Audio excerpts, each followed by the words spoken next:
कोई भी पेंसिल आपने चूज़ किया या पेन आपने चूज़ किया, तो ये होल्डिंग इसलिए इम्पोर्टेंट है क्योंकि कई बार हम लोग जब 5 टू 7 इयर्स के होते हैं तो हमारा ब्रेन हमें एक पर्टिकुलर अमाउंट ऑफ होल्डिंग दे देता है। It is about a brain कि वो हमें टीच करता है कि आपको ऐसे पकड़ना है, ऐसे पकड़ना है या ऐसे पकड़ना है। ये चीज़ टीच नहीं की जाती क्योंकि जब हम स्कूल में होते हैं, स्कूलिंग पैटर्न में टीचर एक तरीके से सबको टीच करता है।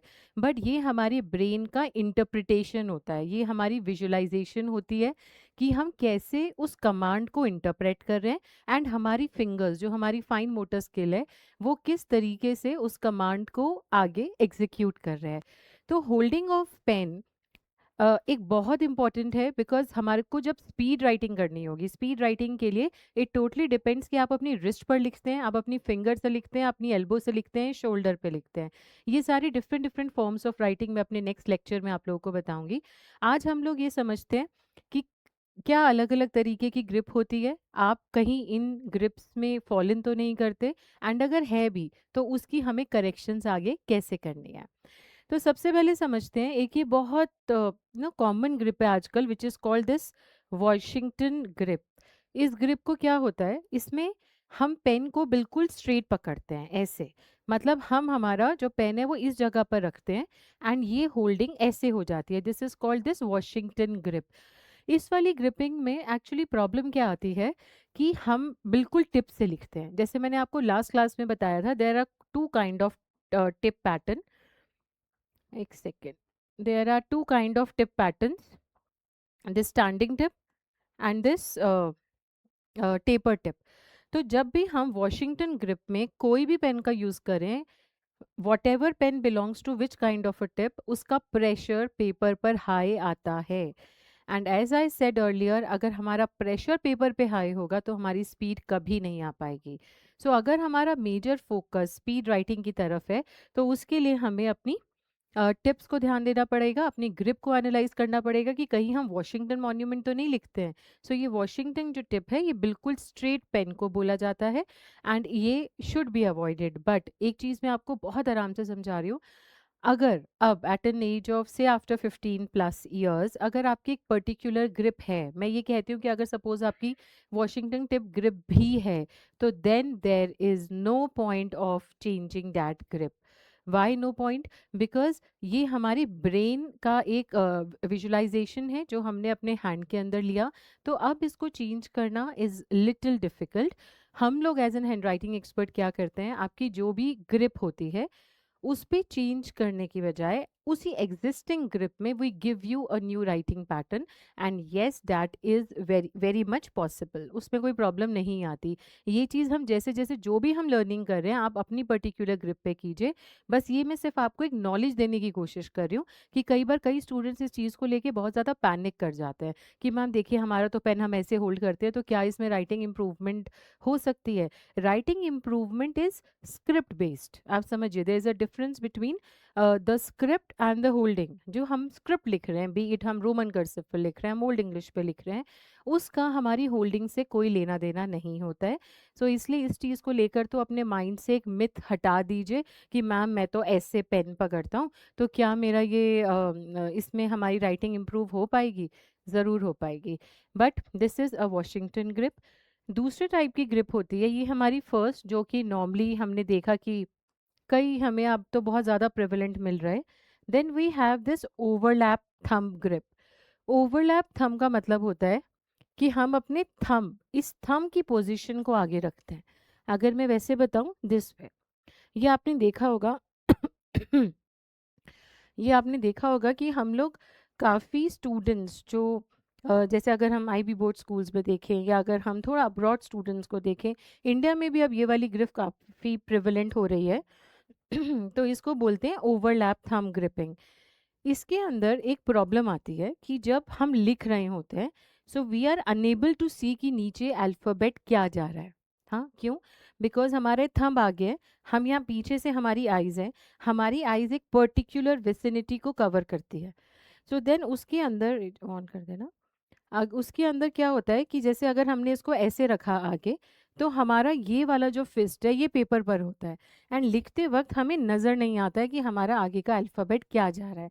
तो इसलिए ये ओवरलैप थंब ग्रिपिंग है भी, तो उसको आपको करेक्ट करने का मेथडोलॉजी एंड स्टाइल थोड़ा डिफरेंट रहता है। बट अगर हम नॉर्मल तरीके से चलेंगे, सो हमारी ये थर्ड मोस्ट प्रिवलेंट ग्रिप आती है and the most prescribed grip which is called this tripod grip. ये ट्राइपॉड ग्रिप बहुत सिंपल होती है। ये ट्राइपॉड ग्रिप बहुत सिंपल होती है कि वेरिन हमने थंब को इधर से पकड़ा, हमने ये फिंगर हमारी इधर से आ रही है एंड हमारी थर्ड फिंगर नीचे से। This is how we hold a pen और a pencil in tripod grip. And यहाँ पर सेंटर में अगर आप देखोगे तो एक गैप जनरेट होता है।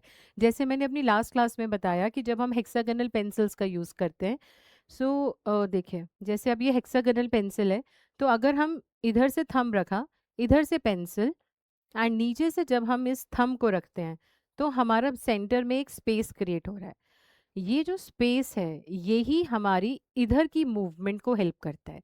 बिकॉज वाइल राइटिंग ये थ्री फिंगर्स ट्राइपॉड ग्रिप में इनटू एग्जिस्टेंस आता है, और ये जो दोनों फिंगर्स हैं ये हमारा यहाँ से रिस्ट को प्लेसमेंट में बहुत हेल्प करता है। सो अगर आपको लगता है कि आपकी ट्राइपॉड ग्रिप के आसपास ग्रिप है, सो इसको थोड़ा सा और परफेक्ट बहुत इजीली किया जा सकता है। So this is my advice to go for this tripod grip.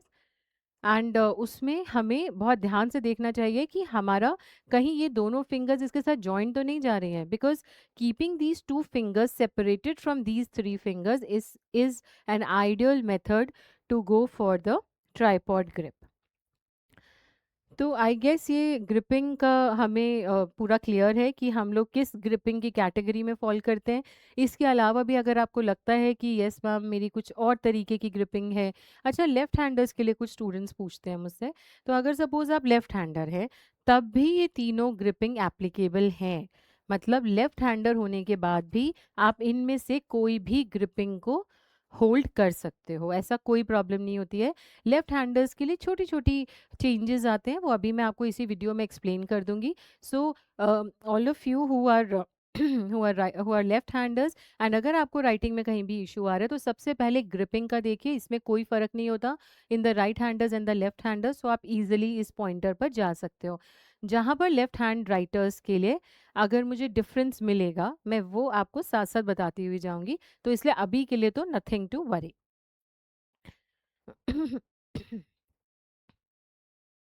Okay, अब हमारा नेक्स्ट आता है वेयर टू होल्ड।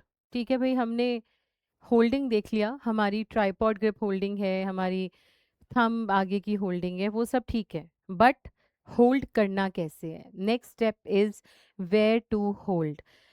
अब आप देखिए, आपने देखा होगा कि कभी भी हम पेंसिल या कोई पेन यूज़ कर रहे हैं सपोज, तो अब इसके अंदर हमने यहाँ से पकड़ रहे हैं। आपने काफ़ी स्टूडेंट्स या कुछ अपने फेलो मेट्स को देखा होगा, इधर से होल्ड कर कर लिखा जा रहा है when it is really away from the tip. And इस वाली टिप में, इस वाली होल्डिंग में प्रॉब्लम क्या होती है कि हम एक थ्रेडी हैंडराइटिंग पे आते हैं। थ्रेडी हैंडराइटिंग समझ रहे हैं? थ्रेडी हैंडराइटिंग इज बेसिकली कि जब हम सपोज लिखते लिखते ऐसे हो जा रहे हैं, because this is called the sketching part, this part is called thready. ये वाली होल्डिंग हम लोग नॉर्मली ब्रशेस पर करते हैं। ब्रशेस जो हम पेंट ब्रशेस, जो हम पेंटिंग कैनवस पेंटिंग के लिए यूज़ कर रहे हैं, ये होल्डिंग उसके लिए एप्लीकेबल है, या काफ़ी हद तक आर्किटेक्चर डायग्राम्स में ये वाली होल्डिंग रिकमेंडेड होती है। बिकॉज हमें शेडिंग करनी है, you know there is a difference between the shading part and the writing part. मैं एक सिंपल से एग्जांपल से आपको ये समझाती हूँ, इसमें एंड इसमें क्या डिफरेंस है। अगर आप देख पाएंगे what is the difference between this stroke and this stroke. First stroke में, you guessed it right, first stroke में हमारा प्रेशर नीचे तक इवन नहीं आया है, एंड सेकेंड स्ट्रोक में एक सेम प्रेशर पे टॉप टू बॉटम स्ट्रोक गया है। राइटिंग हमारी इस प्रेशर पे की जाती है एंड ड्राइंग या पेंटिंग हमारी इस प्रेशर पर की जाती है। सो जो हम पेन या पेंसिल पीछे से होल्ड करते हैं उससे हमारा ये वाला स्ट्रोक आता है। ये वाला पेंसिल ग्रिपिंग हमारे स्केचिंग के स्ट्रोक्स को डिनोट करता है। एंड जब हम प्रेशर को इवन रखकर लास्ट तक सेम प्रेशर पर लिखते हैं, वो हमें राइटिंग में हेल्प करता है। सो इसलिए ये वाली holding writing point of view से बिल्कुल क्रॉस्ड है, बिल्कुल रॉन्ग है, हमें कभी भी ऐसे नहीं लिखना चाहिए। इसके लिए भी मैं आपको एक मेथड समझाती हूँ कि आजकल बहुत स्टूडेंट्स पूछते हैं या देखते हैं कि मैम पेन यूज़ कर रहे हैं तो क्या हम पीछे का कैप वो लोग नहीं लगाकर हम लिख रहे हैं, but it is always advisable to put up cap behind your pen. इसका मैं आपको लॉजिक दे रही हूँ। एक्चुअली कई बार हमें लगता है कि ठीक है मैम स्पीड में लिखना है, तो हम क्या करेंगे, हम कैप हटा देते हैं, तो सो दैट हमारा पेन लाइटर हो गया, and due to this light weight हमारी स्पीड बेटर हो जाएगी।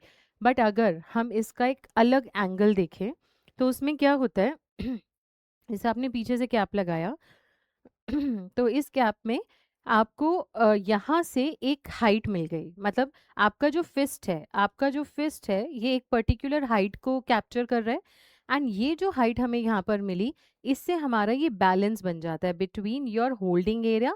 See till here is called your holding area, and ये जो ऊपर का एरिया ये इसको रेसिप्रोकेट कर रहा है।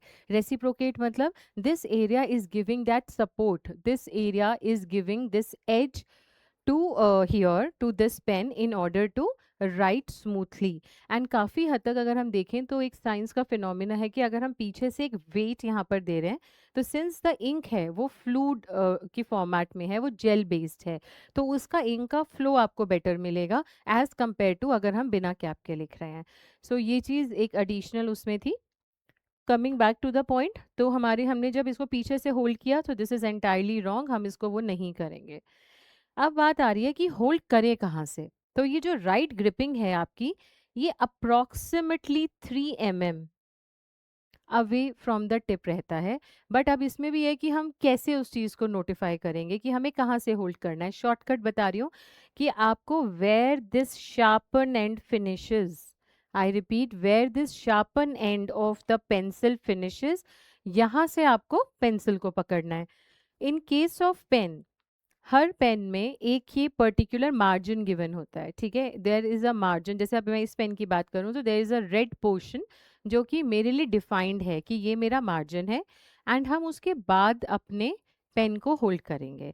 कोई भी पेन आप ले लीजिए, अब अगर मैं ये वाला पेन ले रही हूँ तो इसमें ये जो ग्रे पोर्शन है ये हमारा मार्जिन है, उसके पीछे से हमें इस पेन को होल्ड करना है। अगर मैं ये फाउंटेन पेन, शायद मैंने आपको नेक्स्ट लास्ट क्लास में भी दिखाया था, सो there is always a spacing which is given in almost all the pens, and उससे आप अपनी वहाँ से इट्स वेरी सिंपल कि वहाँ से आप अपना होल्ड कर सकते हो। तो holding where the sharpen and finishes is the key, और holding where the marking in a particular pen is given is the key to hold your pen और पेंसिल। अब इसमें एक चीज़ और पॉइंट नोट डाउन करने वाली बात है कि हियर हियर आप ये देख रहे हैं, हमने होल्ड तो यहाँ से कर लिया, हमने आगे से गैप दे दिया, बट अब पेन या पेंसिल को रखना कहाँ पर है। अक्सर स्टूडेंट्स क्या करते हैं, इधर रखते हैं, हियर। यहाँ रखने का एक नेगेटिव पॉइंटर ये है कि यहाँ रखने से हमारा प्रेशर थंब पर आता है।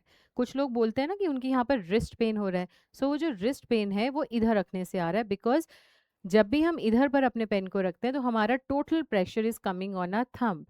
ऑन द अदर हैंड, जब हम इस पेन को इधर रख रहे हैं, हियर आप यहाँ पर पिक्चर में देख पाएंगे, this is a portion where your pen और पेंसिल शुड बी प्लेस्ड, क्योंकि यहाँ पर एक बोन है, आप देखेंगे यहाँ पर एक बोन है। अगर आप लेफ्ट हैंडर भी हैं तब भी इस जगह पर हम पेन को रखते हैं, सो डैट कि ये इजीली यहाँ से 75 degree angle to the paper बन रहा है। अगर मैं इस एंगल की बात करूँ, सो ये हमारा काफ़ी हद तक 75 डिग्री टू 80 डिग्री के अंदर आता है। तो ये this is a this is most perfect grip to hold it here, because ये करके आपका मेजर प्रेशर इधर की फिंगर्स पर जा रहा है, and there are 4 fingers here. तो ये जो प्रेशर यहाँ पर डिवाइड हो जाता है और ये प्रेशर यहाँ से इधर राइटिंग सरफेस पे आ जाता है।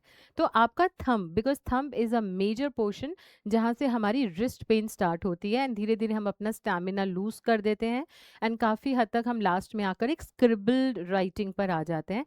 नोटिस किया होगा आपने कि 3 आवर्स का एग्जाम है मैम, स्टार्टिंग के तो 2-3 आंसर्स बहुत अच्छे लिखे गए, बट लास्ट तक आते आते हमें खुद ही अपनी राइटिंग नहीं समझ आ रही थी। ये बहुत कॉमन डाउट्स होते हैं।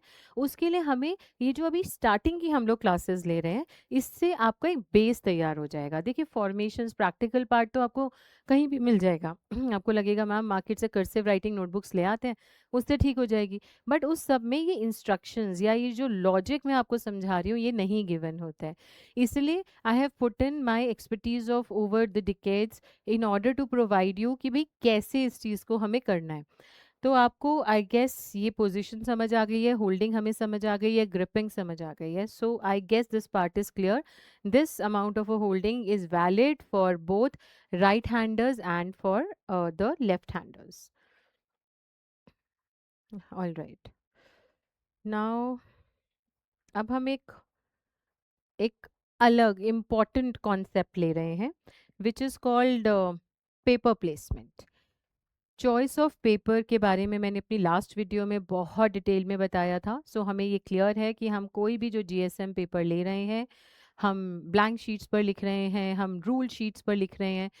अब आता है प्लेसमेंट ऑफ पेपर, कि पेपर की प्लेसमेंट किस डायरेक्शन में कैसे करनी चाहिए, सो डैट कि वो हमें हमारी एल्बो, देखिए अभी तक हमने रिस्ट की बात कर ली कि रिस्ट सपोर्टिंग के लिए हमें holding of the pen and pencil को बिल्कुल एक्यूरेट रखना है, सो डैट कि जो हमारा इंप्रेशन है वो इस साइड आए, इस साइड नहीं आए.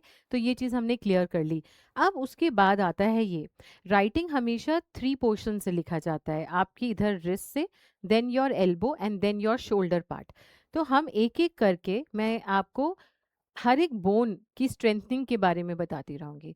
सो अब जो हम पॉइंटर ले रहे हैं कि पेपर प्लेसमेंट हमारी एल्बो सपोर्ट में हेल्प करता है, क्योंकि जब तक हमारे ये 3 पोर्शन इंटैक्ट नहीं होंगे, when ever these 3 shoulder elbow and wrist अगर एक कोऑर्डिनेशन में काम करते हैं, सो आप 3 आवर्स तक सेम राइटिंग को मेंटेन कर सकते हो. ये प्रॉब्लम बहुत कॉमन है एंड इस चीज़ के लिए पेपर प्लेसमेंट, होल्डिंग एंड एक थर्ड स्टेप में बताऊंगी, वो मैं नेक्स्ट वीडियो में लूंगी, जिसको मसल एक्सरसाइज बोलते हैं, टू रेज द स्टैमिना. तो ये 3 टाइप्स ऑफ नॉलेज आपको बहुत हेल्प करेगा इन चीज़ों में. पेपर प्लेसमेंट, अब देखिए हमारा एक राइटिंग बोर्ड था, एक राइटिंग सरफेस है, जो आप ये ब्राउन कलर का सरफेस देख रहे हैं. अब इसके अंदर ये स्टूडेंट ने बिल्कुल इसको 90 डिग्री, 90 डिग्री एंगल पे ये पुटअप है. I just show you. See अगर हम यहाँ से और यहाँ का देखें, so this angle is 90 degree, right.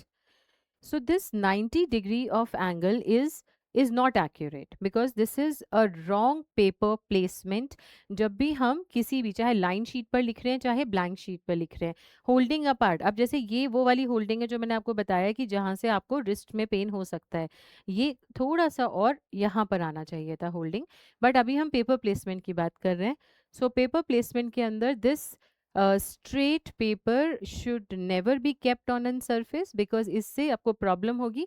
जैसे जैसे आप पेपर की एंड पर नीचे स्क्रॉल डाउन होगे, आपको धीरे धीरे प्रॉब्लम्स आने लग जाएंगे and you will not be able to manage your both the hands on the surface. On the other hand जब हम इसकी बात करते हैं, आप देखिए ये जो पेपर है ये कहीं ना कहीं 30 डिग्री अलाइंड है. मतलब अगर मैं इसकी ये एंड इसकी बात करूं, so this is around 30 degree aligned for a right hander. अब यहाँ पर थोड़ा सा डिफरेंस आया between the right handers and the left handers. ये चीज़ बहुत ध्यान से समझिएगा, बिकॉज एक ये मेजर ब्लंडर होता है when it comes to the left handers.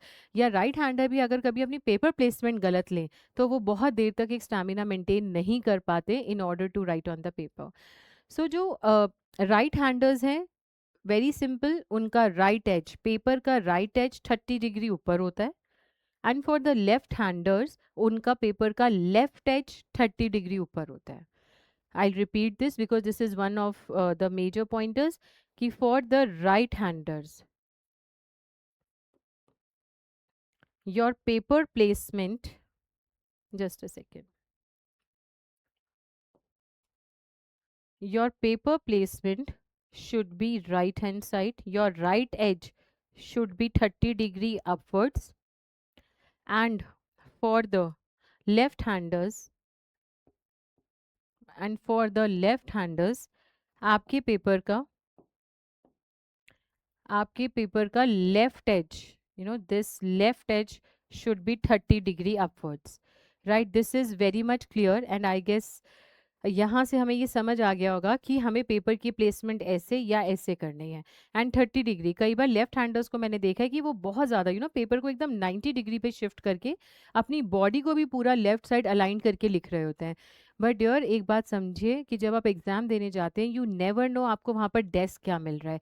आपको वहाँ पर अलग-अलग like chair and table desk मिल रहा है, आपको कंबाइंड मिल रहा है, आपको एक स्लांटिंग डेस्क मिल रहा है। तो इस सब में अगर आप अपनी पेपर प्लेसमेंट को इंटैक्ट कर लेंगे, सो आपका काफ़ी हद तक आप देखिएगा these are all the supporting factors. मतलब जो भी चीज़ें मैं आपको अभी समझा रही हूँ, ये वो नॉलेज है जो हमें कहीं न कहीं नहीं दी गई है। अगर हम इन छोटी-छोटी चीज़ों का चेंजेस अपनी राइटिंग जर्नी में लाएँगे, तो आप देखिएगा आपको एक सपोर्ट मिलता है, आपको एक स्ट्रेंथ मिलता है।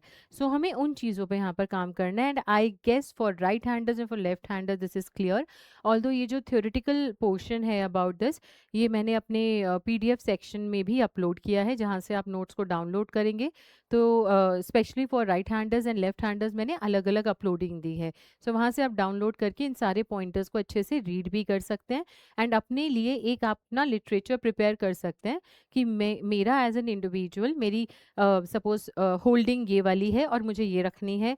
सपोज मुझे paper placement if I am a right hander, मुझे राइट की तरफ जाना है। So just try to prepare a key for you know it will be a kind of key for you. ये सब हम लोग लास्ट में जब माइंड मैपिंग पढ़ेंगे, मैं उसमें भी आपको बताऊंगी कि how to customize that writing effort for you individually. All right, so मैं मान के चल रही हूँ कि ये वाला पोर्शन आपको क्लियर है about the paper placement on the desk. Whatever desk we are working upon, चाहे वो स्लांटिंग जा रहा है चाहे वो स्ट्रेट डेस्क है, हमें पेपर की प्लेसमेंट ऐसे करनी है। अब इसमें एक ना बहुत इंपॉर्टेंट बात आती है, हमने राइट हैंडर है या हम लेफ्ट हैंडर है, सो जिस हैंड से हम लिखते हैं वो हमारा डोमिनेंट हैंड होता है। देखिए आप समझिए, there are two kind of hand. एक डोमिनेंट हैंड होता है जो हम मेजरली यूज़ कर रहे हैं। Suppose if I am a right hander, तो मैं खाना खाते वक्त भी राइट हैंड यूज़ करती हूँ, मैं ड्राइव करते हुए भी ज़्यादा राइट हैंड यूज़ करती हूँ वाइल राइटिंग ऑब्वियसली। बट ऐसा नहीं है कि मेरा लेफ्ट हैंड यूज़ में नहीं आ रहा, ठीक है। कभी होता है कि अगर राइट हैंड से सपोज मैं फ़ोन पे बात कर रही हूँ एंड अगर इधर से कुछ और काम है, तो मैं अपने लेफ्ट हैंड को भी फंक्शनल करूँगी। But as compare to my right hand, मेरा लेफ्ट हैंड कम फंक्शनल होता है बिकॉज मेरा ब्रेन मुझे राइट हैंड की तरफ ही ज़्यादा ओरिएंट करता है। तो सिमिलरली अब होता क्या है कि हम लोग जब लिखना शुरू करते हैं, तो हमने राइट हैंड से तो लिखना शुरू किया एंड हमारा लेफ्ट हैंड कहाँ पर होगा? कई लोग लेफ्ट हैंड उनके पॉकेट में है, लेफ्ट हैंड में इरेजर पकड़ा हुआ है, लेफ्ट हैंड में कोई और पेन पकड़ा हुआ है कि जैसे ये वाला पेन हम शिफ्ट करेंगे इधर से इधर कर लेंगे। But this is again a very important pointer कि आपके लेफ्ट हैंड में कुछ नहीं होना चाहिए। क्यों नहीं होना चाहिए? Because left hand which is a recessive hand for you should be on the working surface.